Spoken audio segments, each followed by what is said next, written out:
TDS Zoom.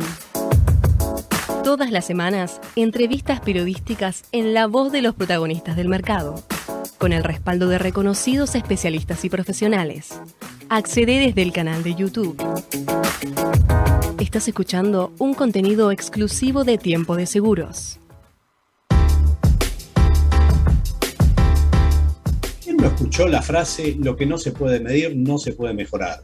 La misma nos introduce en el tema que vamos a tratar en el día de hoy: la necesidad de poder monitorear, medir y corregir los desvíos en el manejo de vehículos, especialmente los de transporte, a fin de minimizar el riesgo de accidentes que lleva siempre a pérdidas de vidas humanas y también pérdidas económicas. Es por eso que invitamos a Alejandro Pérez Cianca, presidente de Max Tracker Sociedad Anónima, para conocer acerca de su empresa y de aquello que están haciendo en este tema. Gracias, Alejandro, por participar de este Zoom con Tiempo de Seguros. Hola, ¿qué tal? Muchas gracias por invitarme. Bueno, el gusto es nuestro. Realmente recibimos hace pocos días un informe a través de una gacetilla en la cual daban cuenta de un informe que habían realizado. Pero primero contame acerca de Max Tracker Sociedad Anónima. Bueno, Max Tracker es una empresa que hace rastreo satelital de vehículos con especialización en flotas comerciales e industriales, y nos dedicamos a lo que es control de gestión de flota específicamente. O sea, medimos cómo manejan los choferes, medimos cómo se usan los vehículos y ayudamos a los dueños de flotas a reducir costos y reducir problemas, básicamente, ¿no?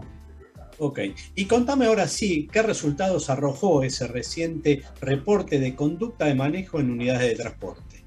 Bien, nosotros para poder medir cómo manejan, se instala un GPS y ese GPS toma constantemente la velocidad del vehículo y la compara contra la velocidad de la ruta, dependiendo del tipo de vehículo, liviano, pesado o de pasajeros, tienen velocidades distintas.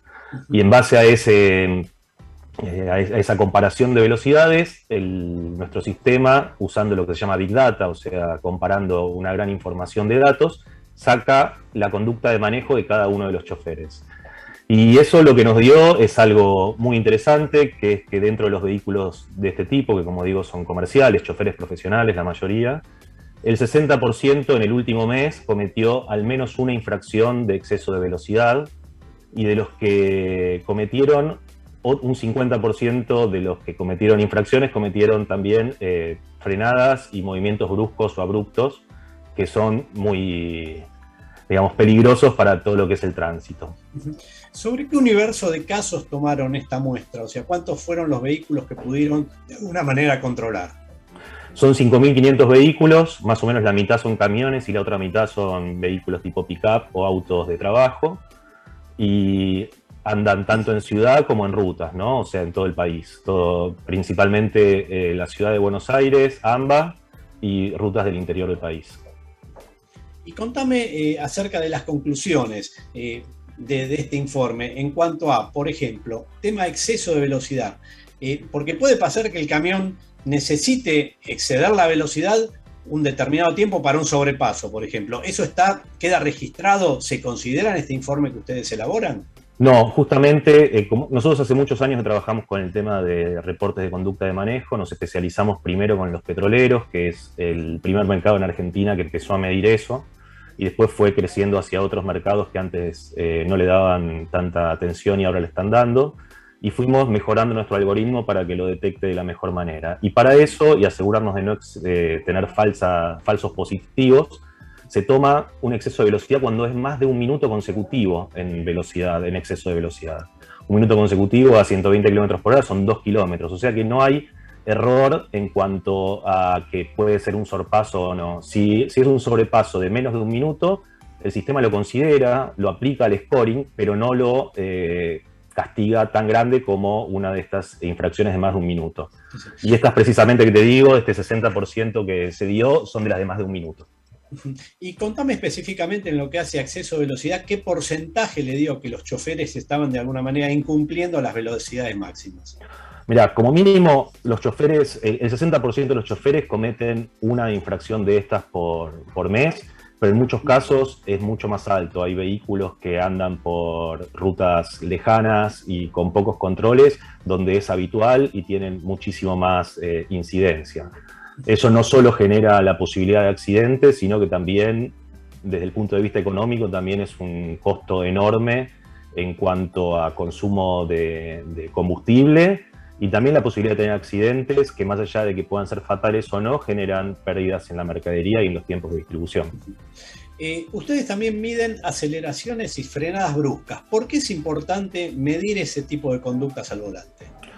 Ese tipo de conductas son importantes sobre todo en vehículos livianos. Los vehículos pesados no tienen tanta posibilidad de arrancar rápido y frenar de golpe, pero en los vehículos livianos muchas veces, aunque no se excedan las velocidades, el manejo nervioso, el manejo apurado, el manejo digamos, impulsivo es el que genera las infracciones y por eso se mide eso también. Nuestro sistema lo que hace es, en base a la cantidad de infracciones, que son las de más de un minuto consecutivo, como te comentaba antes, y la cantidad de frenadas o aceleraciones abruptas, y teniendo en cuenta la cantidad de kilómetros que hace un chofer, saca un scoring y en base a eso pone un puntaje a cada uno de los choferes y el dueño de la flota puede ordenarlo de mejor a peor o al revés, ¿no? Justamente a ese punto quería ir, que con toda esta información personal de cada chofer, ¿qué devolución le podés hacer a aquel que colocó los GPS en los vehículos y, bueno, obviamente quiere tener información para luego aplicarla a su negocio? ¿Cuál es la información que te devuelve puntualmente el GPS? Bueno, lo primero que te devuelve son las velocidades máximas que se alcanzaron, que muchas veces sin sofisticación en cuanto a algoritmos o formas extrañas de sacar un puntaje, ya saber la velocidad máxima que alcanzó un vehículo todos los días, muchas veces ya te da una pauta de quién maneja rápido o no. Y después el dueño de la flota o el encargado de flota puede, a fin de mes o todas las semanas, ver el scoring o ver el ranking de sus choferes. Y normalmente lo que hacen es, ese ranking lo publican, se lo muestran a sus choferes, lo comparten con la gente de recursos humanos y se trabaja en eso para disminuirlo. Y en general tiene un muy buen, digamos, feedback sobre los choferes. Los choferes, digamos, cuando se los mide, enseguida empiezan a mejorar su manera de manejar, a veces con algún tipo de quejas, pero siempre mejora. Y algo que tuvimos que hacer y que agregamos después es que estas infracciones, este minuto consecutivo en exceso, nosotros lo plasmamos en una especie de infracción virtual, un papel que muestra dónde fue, cuál fue la velocidad máxima y en el mapa le muestra al chofer, para poder darle al chofer la posibilidad de defenderse si es que efectivamente hay algún problema de sistema, que normalmente no los hay, pero no se pueden descartar, y también de poder aprender sobre lo que hizo. Entonces se le da una especie de infracción virtual, se le imprime, la firma y se anoticia sobre eso. Y eso tiene un efecto espectacular en cuanto a que disminuye rápidamente cómo llegan a las velocidades máximas, ¿no? Entiendo que los choferes, al estar todo el día dentro del tránsito y en ruta, tienen una cantidad de información a veces para compartir con la empresa de monitoreo. Digamos, ¿qué información te puede dar el chofer que a vos te sirva para ajustar tu GPS y la información finalmente que va a estar recogiendo el mismo?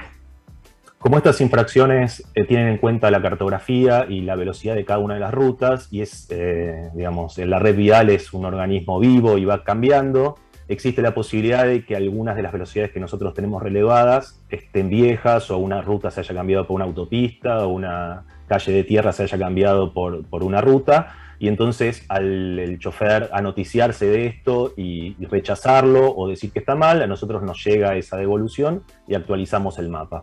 Entonces ese es básicamente el ida y vuelta que tenemos. Entiendo por el universo que han realizado el informe que ustedes ya tienen una gran cantidad de vehículos operativos, o sea, con el GPS operativo, pero ¿cómo ves al empresario del transporte? Si lo ves permeable este tipo de sistemas, si lo ven valioso, el costo es una barrera de entrada, no lo ven necesario, ven que pueden tener problemas sindicales si es que instalan este tipo de dispositivo. ¿Cuál es el día a día cuando vos te enfrentás a un empresario del transporte y le ofreces tu servicio? Nuestra experiencia es que los empresarios que no son del transporte pero que tienen vehículos, gente petrolera, constructoras, etcétera, que su métier no es específicamente el transporte, son mucho más permeables porque no conocen tanto el tema y son abiertos a que uno les dé recomendaciones. A veces los transportistas, como fueron choferes en algún momento, no aceptan tanto esa posibilidad de que uno les marque dónde pueden mejorar, y entonces a veces es más difícil de convencerlos, pero normalmente cuando lo agarra o las nuevas generaciones de los dueños de estas empresas o alguien específicamente que tiene que controlar los costos se da cuenta que realmente el potencial de accidentes es muy grande, y sobre todo el exceso de velocidad genera un costo de consumo de combustible muy grande, que cuando uno lo controla se nota a fin de mes, ¿no? O sea, tal vez uno puede mejorar la manera de manejar y no chocar, o chocar, porque a veces tiene que ver con el azar, pero cuando uno baja las velocidades, lo que seguro se ve es que a fin de mes se gasta menos en combustible, y cuando uno les logra mostrar eso, empiezan a mirarlo y tiene el beneficio, por supuesto, de menor cantidad de accidentes, que es el más importante. Entiendo que no fue motivo de este reporte, pero tal vez lo sea en el futuro, la pérdida de imagen y los daños consecuenciales que tiene una empresa transportista al verse envuelto en accidentes, con muertes, la imagen pública que finalmente da, la mercadería que no llega, mercadería que se daña o es robada. Entiendo que seguramente estarán trabajando en algún reporte de esa naturaleza. Exacto, sí. Estamos trabajando eso porque hoy no tenemos los números exactos, pero según los inicios de nuestro reporte, hay más pérdida, por lo menos en nuestros clientes, por choques que por robos. Entonces, lo que hace unos años se le ponía muchísimo foco al robo y nada más, ahora se le está poniendo a la conducta de manejo. Y algo que justamente lo que vos comentás es que a veces el transportista está llevando carga, o casi siempre, de un dador de carga, y el dador de carga a veces, digamos, se separa y dice, no, bueno, esto lo maneja el transportista, a mí no me interesa. Hasta que empieza lo que vos decís, la responsabilidad social empresaria, los choques. Si una empresa, por más que el transportista haya sido X, si una empresa tiene un choque, el nombre que sale es el dador de carga, y ahí empiezan a mirar un poco. Y eso es lo que ha hecho que sobre todo las multinacionales en un principio y las empresas grandes de Argentina estén empezando a pedirle a sus transportistas este tipo de control. Ya lo creo, y en el ámbito de seguros, que es donde nosotros nos movemos, no es infrecuente que ante un accidente quien demande lo haga contra todo el mundo, contra el chofer, contra la empresa transportista y también contra el dador de carga, y bueno, buscando un bolsillo profundo que pague ese siniestro que se pudo haber evitado. Exacto. Y aparte, más allá de el beneficio que tiene en esto, el costo es muy bajo, el nuestro y el de cualquiera de las empresas que se dedican a este métier, con lo cual realmente es una inversión que es muy positiva en cuanto al retorno sobre inversión que tienen. Entonces, las empresas que hacen ese número invierten en sistemas de control, porque aparte no saben qué es lo que pasa cuando un vehículo anda por a 2.000 kilómetros de distancia. Y bueno, y después se enteran cuando se duermen o cuando están mirando una película con el celular, tiene un accidente y ahí ya es tarde.